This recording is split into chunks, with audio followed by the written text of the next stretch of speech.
ugasanga bamwe binjiye mu idini baje gushaka icyubahiro, abandi binjiye mu idini baje gushaka amafaranga, abandi binjiye mu idini baje kwishakira ijambo, abandi binjiye mu idini baje kwishakira inshuti. Yewe hari n'abaza bakurikiye ko ati natwe tugiye twasanze bunaka harimo abakobwa beza, reka tugende dushakemo abagore.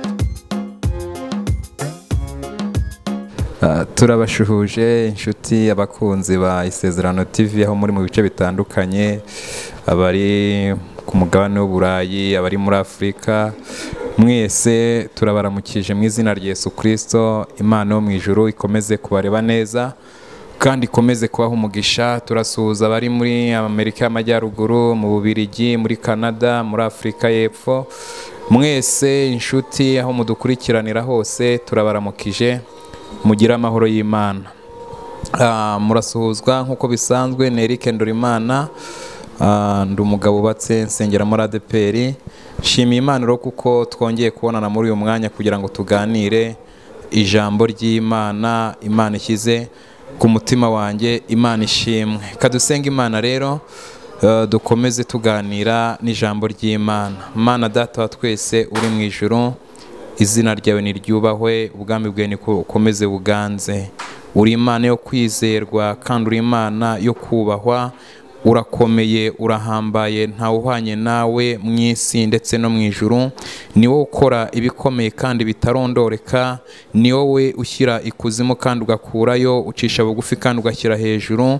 Izina ryawe nirikomeze rihimbazwe. Turagushimiye muri aka kanya keza uduhaye k'ijambo ryawe, twemerere ubane natwe, ube muri twe, uganze cyane, kandi imbaraga z'umwuka wera zikomeze zibe muri twebwe. Dusengeye kugira ngo umuntu wese ugiye kumva ijambo ryawe rimugire umumaro, rimuhindure mu buryo bw'umwuka, kandi Mwami rimurememo icyizere kandi rihindure umutima mu izina rya Yesu Kristo. Urakoze rero kugiye kubana natwe kandi ugiye kudushyigikira muri aka kanya, dusabye gutyo mu izina rya Yesu, amen. Dusome ijambo ry'Imana dusanga mu rwandiko rwa kabiri Pawulo yandikiye Timoteyo. Turasoma n'ibice byaho bitatu, duhere ku murongo waho wa mbere turasoma tugeze ku murongo waho wa karindwi. Urwandiko rwa kabiri Pawulo yandikiye Timoteyo, ibice byaho ni bibiri. Turasoma duhere ku murongo wa mbere. Haranditswe ngo umenye yuko mu minsi y'imperuka hazaza ibihe birushya, kuko abantu bazaba bikunda, bakunda impiya, birarira, bibona, batukana, batumvira ababyeyi babo, indashima, batarabera, badakunda n'ababo, batuzura, babeshyerana, batirinda, bagira urugomo, badakunda ibyiza, bagambana ibyigenge, bikakaza, bakunda ibibanezeza aho gukunda Imana, bafite ishusho yo kwera ariko bahakana imbaraga zako. Abameze batyo ujye ubatera umugongo.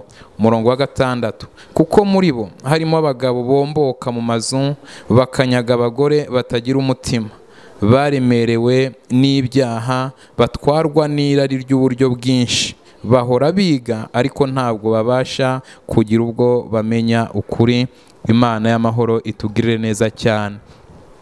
Tugiye kuganira muri uyu mwanya, ndifuza ko tuganira ku ijambo rivuga ngo sobanukirwa neza igihe urimo, hanyuma ubone gufata umwanzuro. Sobanukirwa neza igihe urimo, hanyuma nurangiza kugisobanukirwa urabasha gufata umwanzuro. Ubundi akenshi iyo umuntu atamenye igihe ahagazemo, utamenye ko imvura iri bugwe, ntabwo ushobora kuba wakwitwaza imyenda y'imbeho cyangwa se ngo witwaze umutaka. Ugenda uzi ko nta kibazo gihari kuko wabonye ikirere kirimo izuba. Ariko iyo usobanukiwe neza ukamenya ko bishobora guhinduka n'imvura ikagwa, biragufasha cyane kuko bituma uhora witeguye ko isaha n'isaha ibihe byahinduka. Mu butumwa bwiza bwa Yesu uko bwanditswe na Luka, mu bice byaho 12 uhereye ku murongo wa 54, Yesu yaganiriye n'abantu ababaza impamvu cyangwa se ababaza igituma batajya bamenya iby'igihe barimo.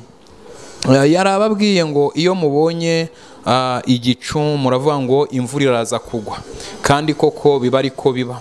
Hanyuma babona umuyaga, babona ubushyuhe, kandi ibyo byose uyu munsi izuba riraza kuva, kandi byarangiza koko bikaba ariko bimera. Hanyuma arangije arango mwandyaryamu ko muzi gutandukanya iby'isi mukamenya iby'ibihe n'iminsi, kuki mutabasha kumenya iby'igihe muhagazemo? Arangira ngo kandi niki kibabuza mwebwe kuba mwahitamo ibitunganye? Imana itugire neza cyane. Yesu yashaka kubabwira iki? Abantu babonye Yesu aza, Yesu akora umurimo arigisha, ariko kandi bamwe ntibigeze bamwemera, bamwe ntibigeze bamwizera. Yashaka kubabaza impamvu badasobanukirwa icyatumye aza, icyatumye atangaza iby'ubwami, arango kuki mutamenya iby'igihe muhagazemo. Ndagira ngo uyu munsi nanone turebe, turi mu bihe bamwe babona ko ari ibihe byiza, ibihe by'iterambere, kandi koko niko biri. Ariko bene data, igiteye agahinda uko iterambere rigenda ryiruka ryihuta cyane, n'ubukristo nabwo bwinshi, abakristo benshi, ubukristo bwinshi buri kugenda busubira inyuma. Bantu barirukanka mu iterambere, ariko agakiza nako kagenda gasubira inyuma. Biteye agahinda kandi birababaje. Paulo rero yandikiye Timoteyo amubwira ibyo mu minsi y'imperuka, amubwira ibijyanye n'ubuhenebere buteye ubwoba bwo mu minsi y'imperuka. Ngo Timoteyo umenye yuko mu minsi y'imperuka hazaza ibihe birushya, ibihe birushya. Ibihe birushya, hari igihe umuntu wese burya ushobora kugera mu gihe runaka kikakurushya, ushobora kugera mu bihe by'ibisubizo bikakurushya, ugera mu bihe by'ibibazo bikakurushya, ugera mu bihe by'ubuzima bwiza ubona ko ari bwiza, ariko nanone hakazamo ibindi bikomeye cyane bikuruhije, kuko nta heza h'isi. Uyu munsi uva mu kibazo kimwe ukajya mu kindi, isi ni ishuri ihora yizengurukaho. Paulo rero abwira Timoteyo ngo umenye neza yuko mu minsi y'imperuka hazaza ibihe birushya, kandi ibi bihe birushya nibimara kuza hazaba hari abantu bateye mu buryo butandukanye. Aravuga ngo hari abantu bamwe bazabikunda, abantu bikunda. Icya kabiri, abantu bazaba bakunda impiya. Mu wanditse igitabo cy'imigani yavuze ngo gukunda impiya ni umuzi w'ibibi byose. Muri iki gihe usanga abantu benshi basa nk'abamaze guhinduka babi, ariko bagahinduka babi kubera iki? Kubera ibindi bintu bumva bashaka kugeraho. Gukunda impiya rero ni umuzi w'ibibi byose. Ngo bazabikunda, bakunda impiya, birarira, bibona, batukana. Ngo kandi hari abantu hazaba batumvira ababyeyi babo, abantu batuzura, abantu babeshyerana, abantu batirinda. Paulo yandikira Abefeso mu bice 5 yaravuze ngo nuko mwirinde cyane uko mugenda, mutagenda nk'abatagira ubwenge, ahubwo mugende nk'abanyabwenge. Ngo kandi mucunguze uburyo umwete, kuko iminsi ari mibi. Abantu rero batirinda muri iki gihe, abantu ntibirinda. Ngo kandi abo bantu bazaba bagira n'urugomo. Ari umurongo ukomeye, umurongo wa 5 ngira ngo tuze gutindaho.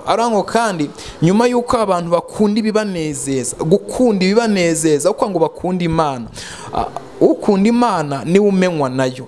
Aho kugira ngo abantu bakunda Imana bakunda ibibanezeza, kandi isi ishirana n'ibyayo. Salomo mu gitabo cy'umubwiriza yaritegereje areba ibintu byose byabayeho mu isi y'ijuru, abona ubutunzi bwinshi. Salomo n'umwe mu bantu bagize ubwenge bwinshi, Salomo n'umwe mu bami bakunzwe cyane, Salomo n'umwe mu bami bagize icyubahiro gikomeye, Salomo n'umwe mu bami bagize abagore benshi, Salomo n'umwe mu bantu muri Bibiliya bagaragara ko ari abantu Bibiliya itangaho urugero bagize igikundiro, bakagira icyubahiro, bakagira ubutunzi bwinshi cyane. Ariko Salomo yitegereje ngo abona ibintu byose ari ubusa, ngo byose ari nko kwiruka inyuma y'umuyaga. Yaravuze ngo naragenzuye ndeba ibintu byose, ndeba kubaho neza, ndeba kuba ahantu heza, ndeba gushaka cyane abagore benshi, ndeba kurya ibintu byose. Aravuga ngo ibyo byose ibyo nabonye byose, isi yuzuye umuruho, ibyo umuntu ahora akora ni imiruho misa. Kandi aravuga ngo kandi ikindi, iyo umuntu amaze no gupfa ibintu byose yaruhiye nta na kimwe ajyana. Reka mbabwire, nubwo gukunda impiya ari byiza, nubwo impiya ari nziza, ariko nubwo abantu bazishaka urazibona ukazirunda, ukikunda ukumva ko ibintu byose ari ibyawe, ariko igiteye agahinda iyo umuntu amaze gushiramo umwuka nta na kimwe kiba ngo kino ni icyanjye, kino ndakijyana, nta na kimwe ashobora kujyana. Kubera iki? Yaje mu isi ntacyo azanye, azayivamo ntacyo atwaye. Nawe nkwibutse ko waje mu isi uri wowe. Umuririmbyi yaravuze ngo twaje muri iyi si twambaye ubusa, kandi koko nta muntu wigeze avuka yambaye, nta n'uvukira amezi menshi cyane kuruta y'abandi. Uko uje kose wavukira mu muryango ukomeye, wavukira mu woroheje, ukavukira ahantu heza cyane, ariko uje ntacyo uzanye, ibyo usanze n'ubundi uzabisiga. Hanyuma Salomo rero niko kuvuga, aravuga ngo ibintu byose ni ubusa, nta kintu na kimwe gifite akamaro. Ariko agera ku kintu gikomeye, aravuga ngo ikintu gifite akamaro burya ni kimwe, ni ukubaha Imana. Imana ishimwe cyane. Reka mbabwire bene data, igifite akamaro ni ukubaha Imana, kuko Bibiliya iravuga ngo kubaha Uwiteka nibwo bwenge, kandi kuva mu byaha niko kujijuka. Iyo umuntu yubaha Imana agakora ibyo gukiranuka, akagendana ingeso nziza, akagendera mu nzira Imana ishaka, niyo apfuye Yesu Kristo aba ari kumwe nawe. Reka mbabwire, umuntu arapfa, iyo apfuye ibyo biba birangiye, iyo apfuye agenda ntacyo ajyanye, ariko ugendana nawe n'umwe gusa, ni Yesu. Yesu no mu rupfu muragendana, kuko uba ufite umutima umeze nk'uko Imana ishaka. Hanyuma ku murongo wa 5 rero muri uru rwandiko Pawulo yandikiye Timoteyo, yaramubwiye ngo hari abantu bafite ishusho yo kwera, bafite ishusho yo kwera, ariko bahakana imbaraga zako. Bafite ishusho yo kwera, bagaragara nk'abera, bagaragara nk'abana b'Imana, bagaragara nk'abagenzi, bitwara nk'abagenzi, ariko noneho mu mitima yabo imbaraga zo guhamya Yesu, imbaraga zo kuvuga ukuri kwa Yesu ntazihari. Ibi ngibi Pawulo abivuga, yabanye n'abafarisayo. Pawulo yagiye bona ibyo abasadukayo bakora, kuko aba bafarisayo babagaho bakambara imyambaro yera, bagaragaza ko ari abatambyi bakomeye, bakambara amategeko mu gituza, bagatwara ibitabo, bakaba mu masinagogi. Niho Yesu yigeze yakabwira abigishwa mu bice 6 mu butumwa bwiza uko bwanditswe na Matayo, igihe abigishwa bamubwiraga ngo utwigishe natwe gusenga. Arababwira ngo nimusenga rero ntimukamere nk'indyarya, kubera ko zo zihagarara mu masinagogi zikagaragaza ko zasenze, bagafungura imiryango, bagasakuza, bakavuza induru ngo mwebwe ntimugase nkabo, kuko ahubwo mwebwe nimusenga, nusenga uzajye wiherera. Haleluya! Ubwire so wo mu ijuru ko ukeneye. Abafarisayo rero bo Pawulo abwira Timoteyo ngo bafite ishusho yo kwera, bo bagaragaraga nk'abera, ariko kandi bakarwanya imbaraga za Yesu, bakarwanya imbaraga zo kwera. Kubera ko aba banyedini, abafarisayo, abasadukayo, abanditsi, aba bari bakomeye cyane mu mategeko ya Mose, bari barize ibintu byose bijyanye n'amategeko ya Mose, bazi ibitabo 5 byose bya Mose, bazi iby'umuzuko, abandi bamwe babyemera abandi batabyemera.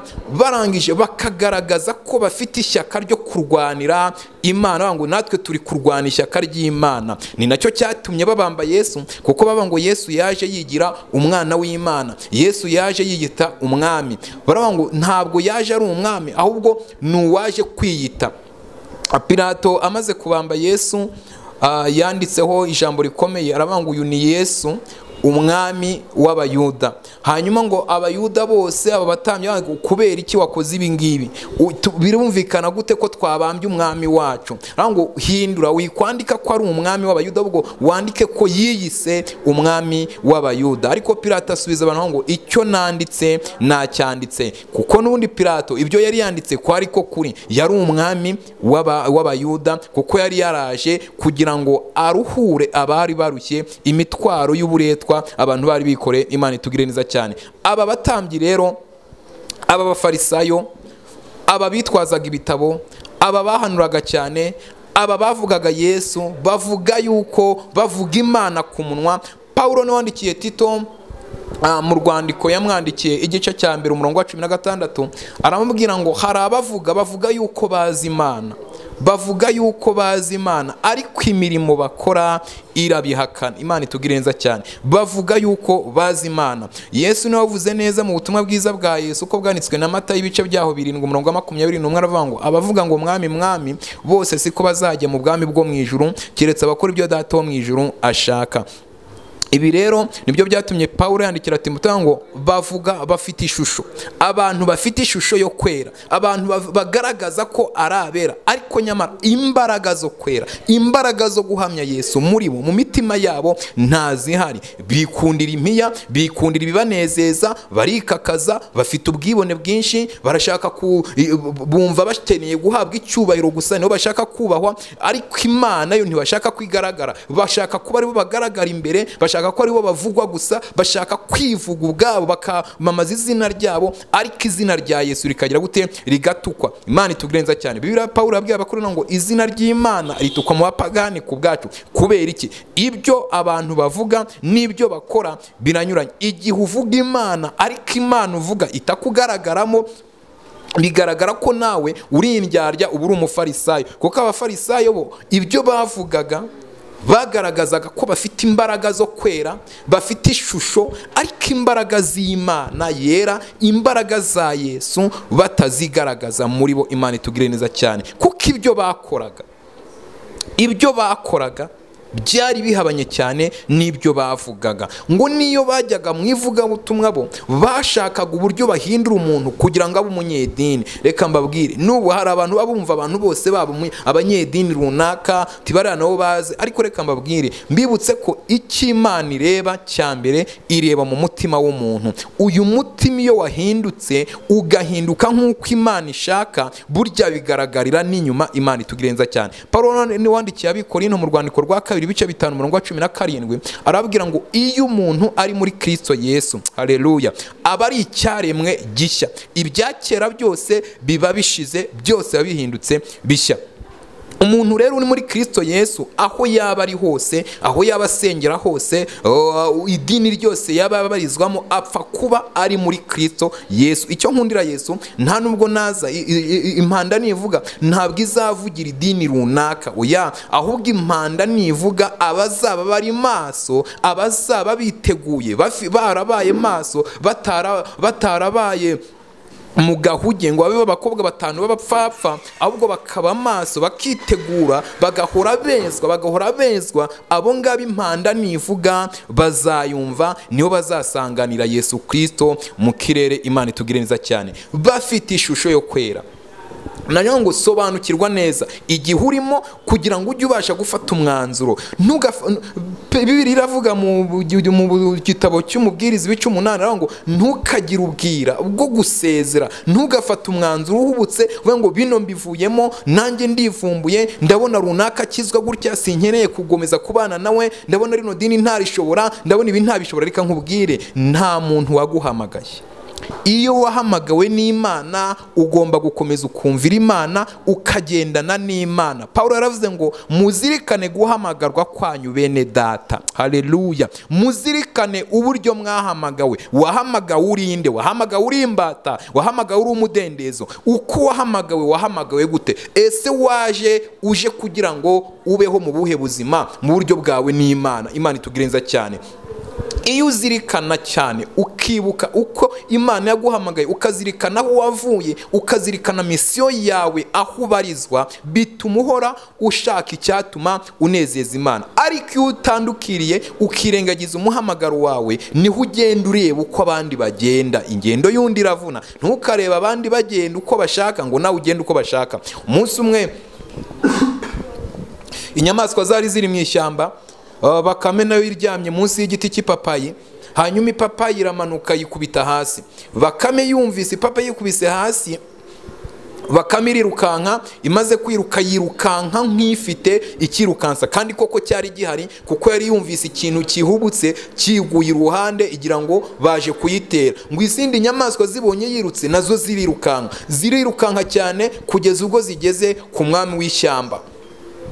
Irangije intare iratontoma, nyamaswa zose zirahagarara, irabaza ngo mbese niki gitumye mwirukanka? Buri nyamaswa yose igenda isobanura, zose zizaga ngo twabonye Bakame yiruka. tubonye bakame yiruka natwe turiruka. Reka mbabwire, iyi nyamaswa iyi bakame yari ifite impamvu yirutse, ariko se wasobanura uko izindi izo zirukankwaga n'iki? Ni iki gituma wiruka? Wabonye runaka agenda uko agenda ni kugenda? Oya, ingendo y'undi iravuna. Ugomba kumenya neza umwanya urimo, ukamenya n'aho uri, hanyuma ukabasha gufata umwanzuro. Niba warahamagawe n'umuntu uzakora nk'uko abantu bakora, ariko niba warahamagawe n'Imana ukaba ushaka gukizwa, ushaka kuzabana n'Imana, itonde umenye icyo Imana ivuga kandi ishaka. Wireba ngo runaka ageze ahangaha, runaka mwarabyirukanye durageze ahangaha. Oya, umuntu wese akivuka Imana ifite uko yamuteguye, ifite n'icyo yamuteguriye. Niba igihe cyawe kitaragera, menya niba uri mu gihe cyawe, cyangwa niba uri mu gihe cy'Imana, cyangwa niba uri mu gihe cy'abantu. Imana itugire cyane. Hari abantu rero bafite ishusho yo kwera, bakavuga Imana, ni ukuri bavuga Imana neza, bakavuga Imana, bakavuga ibitangaza byinshi. Hari Paulo yabwiye Timoteyo ngo abo ngabo harimo na bamwe, harimo abagabo bamwe bomboka, abagabo bomboka, bakomboka mu mazu y'abagore, abagore batagira umutima. Imana itugire neza cyane. Paulo nako mu gitabo cy'imigani, mu gitabo cy'imigani mu bice byaho ndumva ari 25, aranga umugore w'umutima niwe wubaka urugo rwe, ariko umugore w'umupfapfa we ararusenya. Umugore w'umutima yubaka urugo, ariko umupfapfa ararusenya.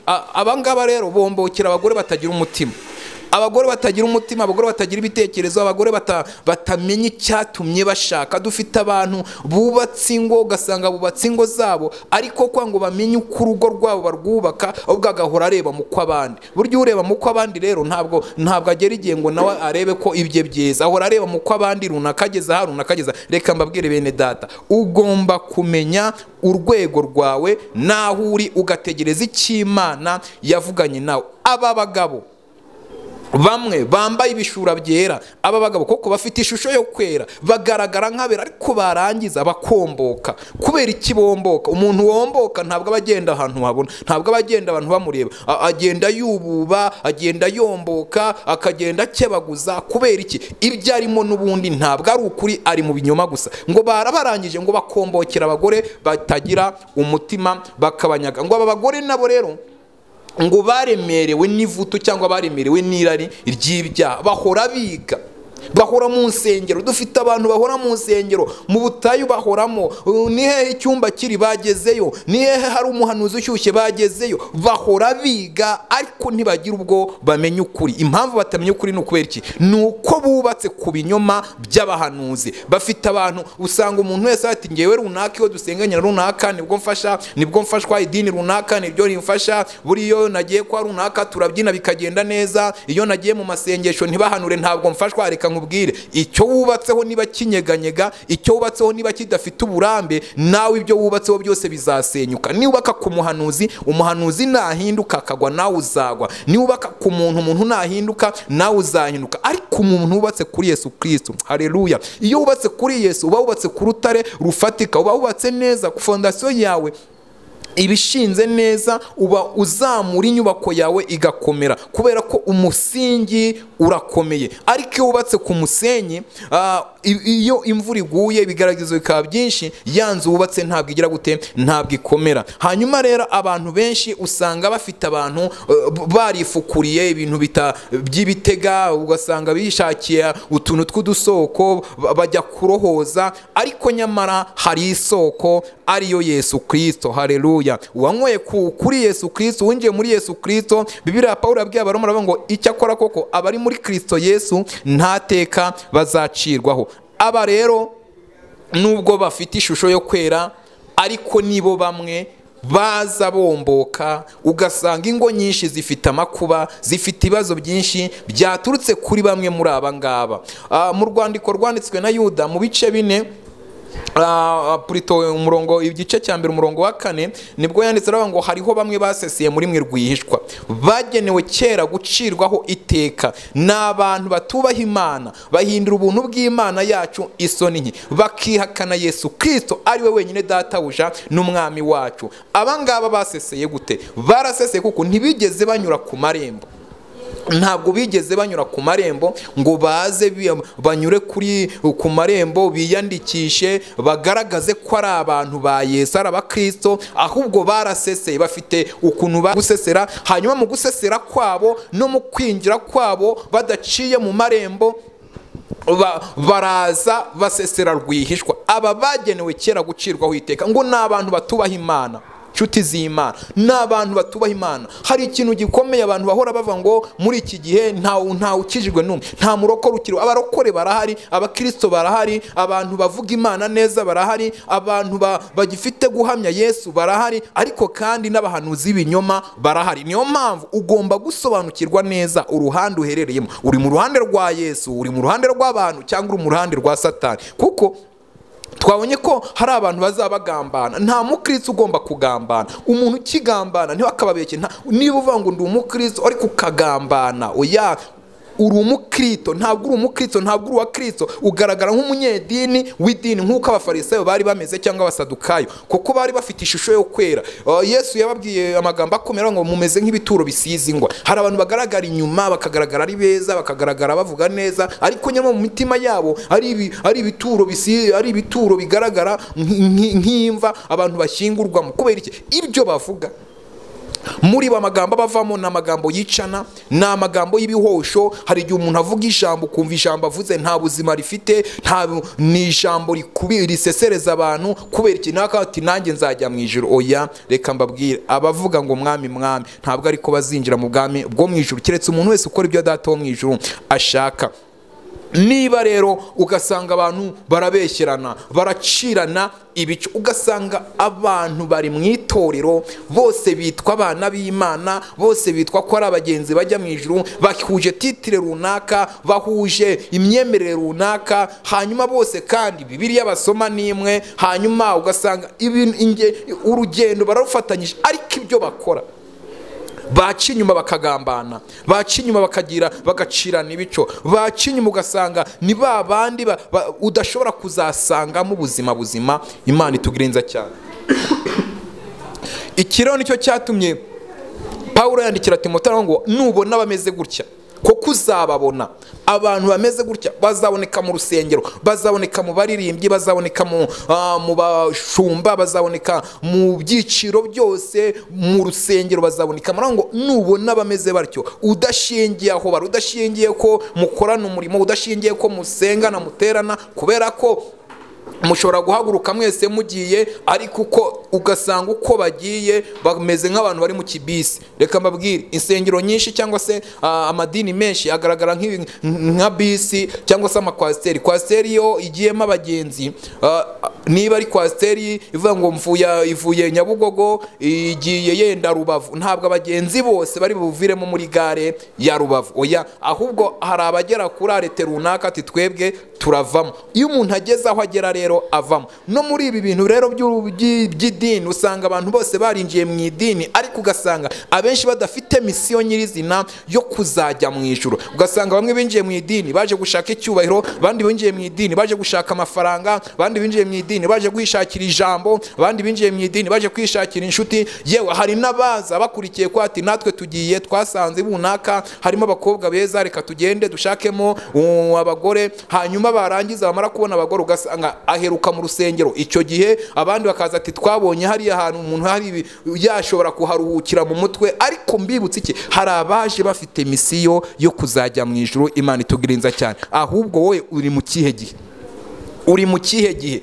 Pawulo rero abwira Timoteyo ngo aba bantu nubabona, inshuti y'Imana, nubona uririmbana n'umuririmbyi, ariko ukaririmbana n'umuririmbyi udafite kwera kw'Imana, udahamya kwera kw'Imana, utagaragaza imbaraga z'Imana, ugasanga uri kumwe uri gukorana umurimo n'umuntu utagaragaza kwera kw'Imana, ugasanga uri mu ivugabutumwa, abo mukorana ivugabutumwa ntabwo bari kugaragaza kwera kw'Imana, ntuzaca urubanza cyangwa ngo ugwe mu mutima wawe uvuge ngo kubera icyo ameze gutya reka na ubanza ngiye narayobye. Oya, komeza uko wahamagawe. Umuntu wese yahamagawe ku cye gite, kandi umuntu wese azajyanwa n'imirimo yakoze n'izamuherekeza. Umuntu wese azumva impanda ku cye gite. Nta korari izajya mu ijuru, nta bishop, nta revera, nta oya, mu ijuru hazajya umwana w'Imana. Pawulo abwira Timoteyo ngo nubona abantu bameze gutyo direct uzajya uhita ubatera umugongo. Impamvu yo kubatera umugongo ni ukubera iki? Nuko ukomeje kugendana nabo bagukamura n'imbaraga n'ibyiringiro nawe wari ufite bikagushiramo. Niyo mpamvu Abanyarwanda bavuze neza ngo burya nunyereka uwo mugendana nzakubwira uriwe. Reka nkubwire, nugendana n'umusinzi uzaba umusinzi, nugendana n'umusambanyi nawe uzashiduka wasambanye, nugendana n'ingisambu uzatora imico y'ubusambo, nugendana n'umunyabinyoma nawe uzakomeza umunyabinyoma, niwicarana n'abakobanyi uzaba umukobanyi. Nicyo cyatumye umwanditsi wa Zaburi yandika Zaburi ya mbere avuga ngo hahirwa umuntu udakurikiza imigambi y'ababi. Haleluya. Ntahagarare mu nzira z'abanyabyaha kandi niyicarane n'abakobanyi, ahubwo amategeko y'Uwiteka akaba ariyo yibwira ku manywa na nijoro, kandi amategeko ye akaba ariyo yishimira. Nguwo icyo azakora cyose kizamubera cyiza. Imana ishimwe. Nturamenye rero, menya neza igihe uhagazemo, menya niba uri mu gihe cy'Imana. Reka mbibutse bene data, turi muri iki gihe, igihe abantu babona ko ari igihe kikomeye, igihe abantu babona ko ari igihe ibintu igikuba cyacitse. Ariko mbabwize ukuri, iki gihe turimo ni igihe cy'Imana, kandi Imana niyo ifite ijambo rya nyuma. Mubwiriza yavuze neza mu bice bitatu, aravuga ngo ikintu cyose cyaremwe cyashyizweho munsi y'ijuru cyose cyagenewe igihe cyacyo. Aravuga ngo burya hari igihe cyo guhinga n'igihe cyo gusarura, hari igihe cyo gutera n'igihe cyo kurandura, hari igihe cyo kurunda amabuye n'igihe cyo kuyasandaza.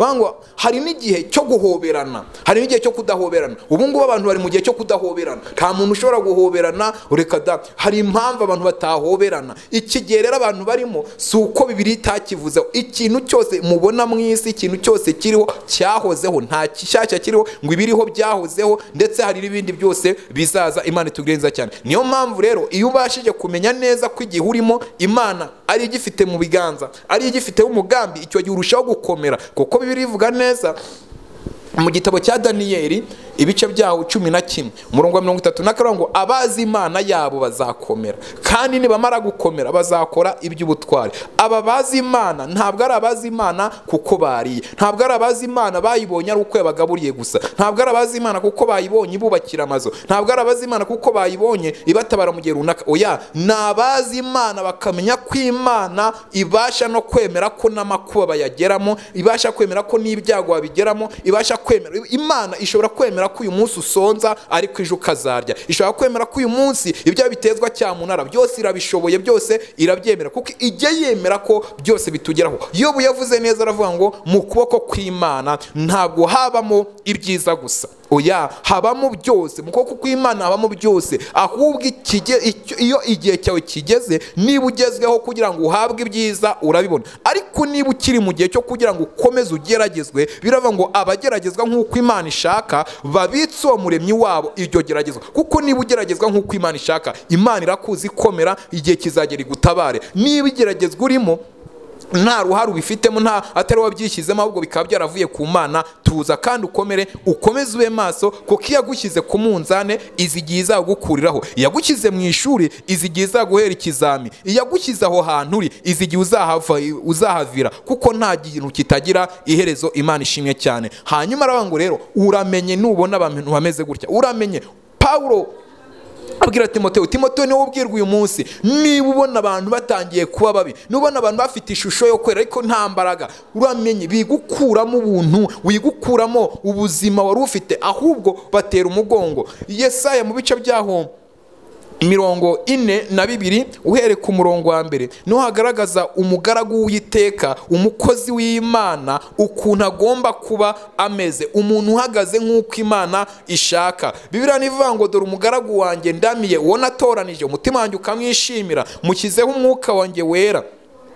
Uyu nguyu aje kugira ngo ahindurire amahanga gukiranuka, ngo ntazasakuza, ntazatongana, kandi urubingo rusadutse ntazaruvuna, n'urucumba ntazaruzimya. Reka mbabwire bene data, tugira abantu baseseye bakaza usanga bazimya abandi, ugasanga umuntu araje akabwira atari nkawe ubwo ngubwo urabona ibintu uri kuvuga, cyangwa se nawe uri umwana guceceka, akagaragaza ko hari ukwiriye kuvuga n'ukwiriye kutavuga. Ariko reka mbabwire bene data, umugaragu w'Uwiteka, umukozi w'Imana ntabwo aca abantu intege, ntabwo akubita abandi hasi, ahubwo arabashyigikira akabatoza inzira bakwiye kunyuramo. Imana ishimwe cyane.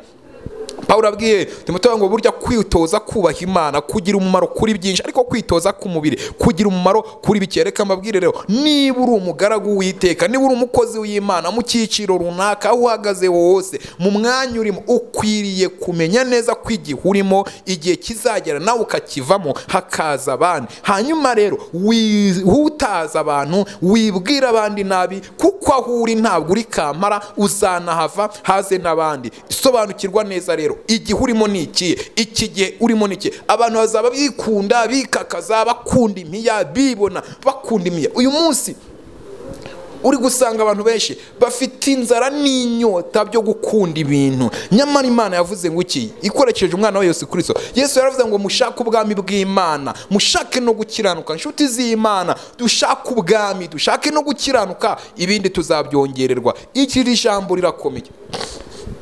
Iri jambo ryo kubwira abantu ngo ibindi tuzabyongererwa, ngo dushake ubwami bw'Imana tunakiranuke, biragoye muri iki gihe. Abantu baravuga ngo muri iki gihe biragoye gukizwa, muri iki gihe rega biragoye kuba gusenga, muri iki gihe biragoye amateraniro, muri iki gihe ariko nubwo bigoye, reka mbabwire, bibutse ko inzira ijya mu ijuru irafunganye. Biragoye, ariko nubwo bigoye bigomba gukorwa, kuko ntabwo ibintu byose bizoroha, ntabwo ibintu byose bizagenda neza. Inzira ijya mu ijuru irafunganye, kandi kuyinyuramo ni ukwiyemeza, kuyinyuramo ni uguharamagara. Niba rero dushaka kuzabona Imana, niba dushaka kuzabana n'Imana, birakwiriye ko tugira umutima umeze nk'uwari uri muri Kristo Yesu.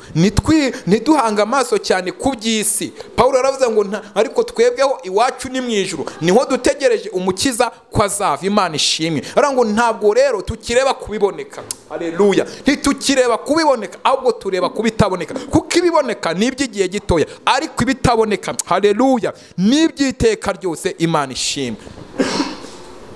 Ibi bitagaragara, iby'amaso yacu atabonye, iby'amatwi yacu atumvise, ibi ngibi tutakure ngo dushyikire, ibi ngibi ni by'Imana yiteguriye abayikunda kandi bagahora barima. Iyi minsi ntabwo ari iminsi yo kureba, turebe ku mafaranga, turebe ku mazu, turebe ku bintu bifatika. Oya, reka mbabwire, hari igihe kizagera abubatse ku butunzi, ubutunzi bugashira. Abubatse ku mafaranga runaka, mu idini runaka, ati twebwe twubatse ku mafaranga, amafaranga azaboneka, insengero nizifungurwa, amaturo azaboneka. Birashoboka, cyangwa birashoboka ko yaboneka cyangwa ntanaboke, ariko naho yaboneka cyangwa naho ataboneka, abantu bazakomeza gukizwa, kandi abeza bakazakomeza babe beza. Abahamagawe n'Imana bazakomeza gukorera Imana. Naho ubutunzi bwaza cyangwa ntibuze, abazi Imana yabo, bamenye Imana yabahamagaye na misiyo yabahaye, bazakomeza bakorera Imana. Kubera iki? Ntabwo babayeho kubw'ibintu, ahubwo tubayeho kubw'umugambi w'Imana. Imana ishimwe. Kuko biravuga ngo icyakora koko abazajya bahora bashaka kubaha Imana bazajya barenganywa. Reka mbabwire, niba ufite inzara n'inyota, ukaba ufite umugambi mwiza wo kubaha Imana, ukaba ufite umugambi mwiza wo kugira ishyaka ry'Imana, ukaba ufite umugambi mwiza wo kwamamaza ubutumwa bwiza,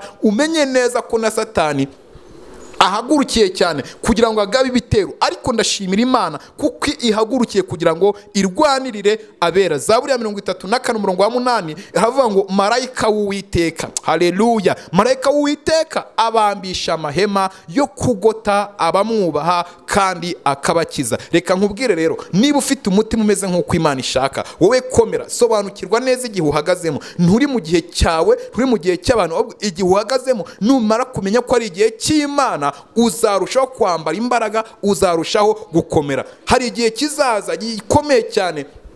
Hari igihe abasiriya bigeze bakagota Abisirayeli, barabagota, bamaze kubagota, bamaze kubazenguruka, ngo mu Bisirayeli hatera inzara ikomeye cyane. Inzara iratera kugeza ubwo ibiryo bishize, kugeza ubwo ibintu bishize, ibiribwa bishize, batangira no kurya amahurunguru y'inuma, ngo nayo atangira kuba igicuruzwa ndetse gikomeye kinahenze cyane. Hanyuma umukozi w'Imana Elisa yarari muri icyo gihugu. Mbibutse ko nubwo inzara yaza, inzara ikaza mu gihugu, ariko no muri iyo nzara iri mu gihugu burya umukozi w'Imana aba ari muri icyo gihugu, kandi aba ari muri icyo gihugu Imana imureba, kandi Imana iba iri kumwe nawe. Ngo umwami arangije aravuga ngo Elisa ntabwo uyu munsi agomba gukomeza kubaho, kubera ko niba igihugu gitewe n'inzara kandi igihugu kikaba gikomeje kubamo inzara ikomeye, kuko inzara yarateye kugeza ubwo abantu batangiye kuryana.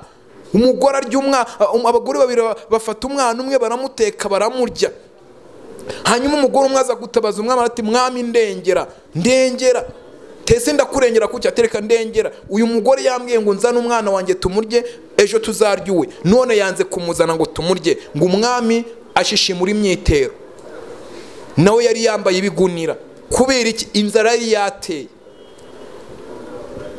Arangije arango uyu munsi umukozi w'Imana Elisa nakomeza akabaho, n'iki cyago kiri mu gihugu Imana izabimpore. Hanyuma Elisa amenya neza yuko umwami yagambiriye. Icyo gihe umwami agambirira gutyo, n'ijuru ryafashe umwanzuro wo gutabara igihugu. Imana ishimwe. Elisa ahita itangazo ngo uyu munsi, ejo nk'iki gihe, haleluya, ejo nk'iki gihe arabwira ngo ibintu bizaboneka, atangira gutangaza ibiciro ukuntu bizaba bimeze. Hanyuma ngo umuntu umwe aravuga ngo ibyo ngibyo byava he? Byaturuka he? Naho amarembo y'ijuru yafunguka byava he? Hari abantu na n'uyu munsi bacyangwa ariko ubundi ibintu bavuga byava hehe? Byaturuka hehe? Ko tumeze neza ibibazo byava he? Ariko reka mbabwire, ibihe bihora bisimburana iteka. Ibihe bihora bisimburana iteka. Ibyo mubona ni bitoya, n'ibindi bizaza. Ibyo ubona uhagazemo ntabwo ari ryo herezo, hari n'ibindi bizaza. Ariko nukomera ukakomeza kwegera Imana, Imana izagukomeza. Imana ishimwe. Elisa amaze kuvuga ibyo ngibyo biza gusohora. Byasohoye binyuze mu nzira z'ababembe, kuko ntawe Imana itakoresha. Imana yakoresheje ababembe kugira ngo itabare igihugu. Aba babembe niba Imana yakoresheje, reka nkubwire, ntuzisuzugure. Upfa kuba ufite umwuka uhumeka, upfa kuba ukiri muzima, Imana yakorana nawe kandi Imana yagukoresha iby'ubutwari. Hari abantu Imana izigama. Imana itugire neza cyane. Igihe urimo ni iki? Igihe uhagazemo ni iki? Abantu bafite ishusho yo kwera wigendana nabo. Reka tandukana n'ibidafite umumaro. Tandukana n'ibidafite umumaro. Menya ko Imana yaguhamagaye wowe ubwawe. Gendana n'Imana yawe ukiranutse wicishije bugufi. Biravuga ngo mwana w'umuntu yakweretse icyiza cyari cyo. Icyo Uwiteka gushakaho ni iki? Ni ugukora ibyo gukiranuka, ugakunda kubabara, ukagendana n'Imana yawe wicishije bugufi. Ugomba kumenya wowe ubwawe ko ugomba gukizwa wowe ubwawe, ukagendana n'Imana wowe ubwawe, ukareka kureba mu bandi, ukareba kwa ngo runaka ameze gutya. Oya, runaka ntuzi misiyo yamuzanye, ntuzi impamvu yaje kuririmba, ntuzi impamvu yaje kuyobora aho ayobora, ntuzi impamvu yaje guhanura kwa kunda hanura. Ahubwo menya ngo njyewe ubwanjye Imana iki nshakaho ni iki? Njyewe riko Imana iranshakaho iki? Wowe Imana iragushakaho iki? Icyo nkwiriye gukora ni iki? Numara gukora ibyo Imana ishima. Biravuga ngo Dawidi yamaze gukora ibyo Imana yashatse mu gihe cye, arangije arasinzira. Nawe igihe cyawe nikigera umaze gukora ibyo Imana ishaka, uzasinzira. Ariko nutanakora ibyo Imana ishaka ugakora n'ibyo Satani ashaka, ni hahandi n'ubundi uzapfa, kubera ko nta kurama kudapfa. Imana itugirenza cyane. Reka dusome amagambo ari mu gitabo cya kabiri cy'Abami. Igitabo cya kabiri cy'Abami, ibice byaho ni 5 ku murongo wa 26. Igitabo cya kabiri cy'Abami ibice 5 umurongo wa 26 haranditswe ngo, aramubwira ati umutima wanjye ntiwajyanye nawe ubwo wa mugabo yahindukiraga akava mu igare rye akaza kugusanganira. Mbese iki gihe ni igihe cyo kwakira ifeza n'imyambaro n'inzerayo n'inzabibu n'intama n'inka n'abaja n'abagaragu. Imana itugire neza cyane. Murongo wa 27, nuko ibibembe bya Namani bizakomaho no ku rubyaro rwawe iteka ryose. Imana iturenge. Uyu ni Gihazi wabwiwe aya magambo. cyari igihe gikomeye Elisa umukozi w'Imana yari arimo ari gukora umurimo w'Imana, aho yari yarahagarariye Imana mu gihugu cya Isirayeli. Hanyuma abasiriya ngo bajyaga batera igihugu cya Isirayeli si rimwe si kabiri, ngo umunsi umwe baragitera banyaga abantu bajyana n'agakobwa k'agaheburayo kazi. Hanyuma umugaba w'ingabo z'Isiriya witwaga Namani ngo aramujyana amugira umukozi wo mu rugo rwe, ngo ariko nubwo yagiye gukora akazi ko mu rugo, uyu mukobwa agenda afite imana y'abaheburayo, afite imana rurema muri we. Ngo agezeyo rero uyu mugaba w'ingabo z'Isiriya yabanaga n'ikibazo gikomeye cyane. Yari umunyacyubahiro, yari umunyamaboko, yari umuntu ukomeye, ariko yari afite ikibazo gikomeye cyane cyo kubana n'ibibembe. Yari afite ibibembe, kandi ibi bibembe yabyambariragaho akabigenderaho, akabivugiraho, akabijyana ku rugamba. Ubu hari abantu bagendana ibibembe, ugasanga abantu bahorana ibibembe, bananiwe kujya kwa muganga ngo bavurwe ibibembe, bananiwe kwemerera Yesu ngo bakizwe. Imana itugirenza cyane. Hanyuma Namani ngo arangije uyu mukobwa aza kumenya neza ko abana n'ibibembe. Amaze kubimenya ngo aza kubwira nyirabuja ati ariko uyu mugabo aramutse amenye neza, akamenya neza yuko muri Isirayeli hari Imana, hari umuhanuzi, yakagiyeyo akamukiza. Imana itugirenza cyane. Ngo arangije ngo aza kubimenya, ashaka inzandiko, anyarukira mu Bisirayeli. Amaze kugera rero aho Elisa ari, Elisa ati mumurekaze amenye ko muri Isirayeli hari Imana. Ngo Elisa ngo jya mu kidendezi wiyuhagire widuburemo 7. Namani nk'umunyacyubahiro ukomeye, ufite imbaraga zo mu mufuka, ufite imbaraga z'ingabo, ufite igitinyiro, ati ntabwo najya kwiyuhagira mu mazi y'Abisirayeli. Iwacu hari amazi. Atangira kurondora inzuzi z'iwabo, tangira kuzivuga ibigwi, ati ntabwo amazi y'Abisirayeli yaruta iwacu. Ariko reka mbabwire impamvu yavuze gutya, yari atarazi imbaraga z'Imana z'Abisirayeli. Impamvu abantu bavuga ngo nta muntu muzi, nuko batazi imbaraga z'Imana. Iyo abantu bamaze kumenya neza imbaraga z'Imana, bakamenya imbaraga z'Imana ziri mu bakozi b'Imana nyakuri, nibwo basobanukirwa neza uko Imana iteye. Ngo Namani arangije ngo arivumbura asubirayo. Ngo amaze gusubirayo ngo abagaragu bari bazanye n'arata, ariko ko uyu mugaragu, uyu mukozi w'Imana ko nta kindi agusabye, nta gusabye ibintu byawe, nta gusabye amafaranga, nta kukubwira ngo ujya kwiyuhagira gusa. Icyo kiroroshye, genda wiyuhagire. Umugabo w'ingabo aratekereza, yumva koko agomba kwiyuhagira. Ngo aragenda agiye mu mazi yiyuhagiramo 7. Ngo arangije ngo umubiri we wose, haleluya, inshuro 7, 7 n'ubwuzure bw'Imana. Ngo inshuro ya 7 ngo umubiri we wose witumera nk'uruhinja. Amaze kumera nk'uruhinja ngo agarukana amaturo, azana ifeza, azana zahabu, azana itara, azana ibintu byose. Arati mukozi w'Imana, mbonye neza ko kuko ufite Imana muri wowe, none akira ibi bintu ni amaturo nkuzaniye. Mukozi w'Imana, Imana yahamagaye yihesha agaciro, haleluya, kuko afite ubutware. Ngo uyu Namani ngo yarazi ko Elisa ari bugende ngo akarembarembya ibiganza ku mubiri we ngo agahita akira. Ariko nawe ngo Elisa ntiyigeze anarebana na Namani, yaratumye ngo mugende mubwira ajye kwiyuhagira. Umukozi w'Imana afite ubutware kuko ahagarariye Imana. Ngo Namani azana bya bintu yaraza ati ngaya amaturo narinzanye, none mukozi w'Imana wagize neza, nawe fata ibi bintu nawe ukomeze wumva uko Imana igira neza. Ngo Elisa arati biragatsindwa, nkurahiye Uwiteka uhoraho, haleluya, nta na kimwe ndi bwafate. Hari impamvu Elisa atafasha aya maturo.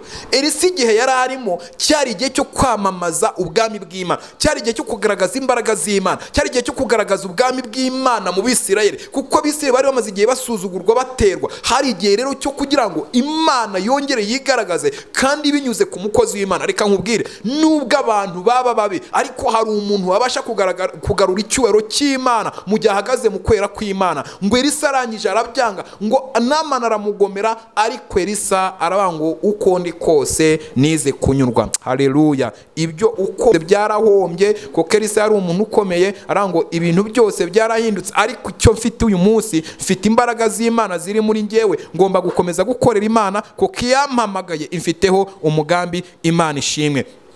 Ngo Elisa arangije arabyanga, amaze kubyanga Namani aragenda. Ikintu gikomeye cyane, ngo umugaragu wa Elisa abyitegereza areba, ngo ahita ati koko Elisa nibi ngibi nibakoze, mukozi w'Imana, uyu muntu umeze gutya kubera iki ibi bintu byanze?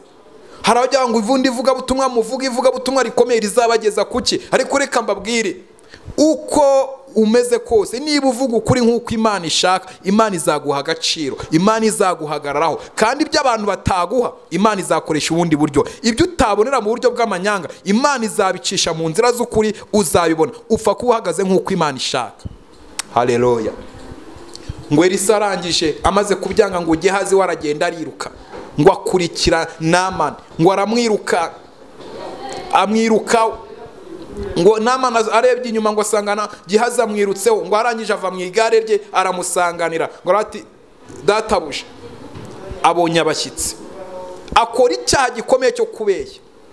Hari abantu bajya ngo Imana yavuze kandi itavuze, Imana irambwiye ngo bigenze uko. Bantu benshi bamaze kugenda basenya abantu, bica abantu mu bitekerezo, bakabaka ngo Imana yavuze tanga iki, Imana yavuze ngo ishinganishe, Imana yavuze ngo mutange amafaranga mwishingana. Reka mbabwire, ntabwo Imana ivuga ngo utanga amafaranga wishinganishe, kuko kwishinganisha ngo ushinganishe utazapfa, ni handi uzapfa n'ubundi. Icyo wakora cyose n'ubundi uzapfa.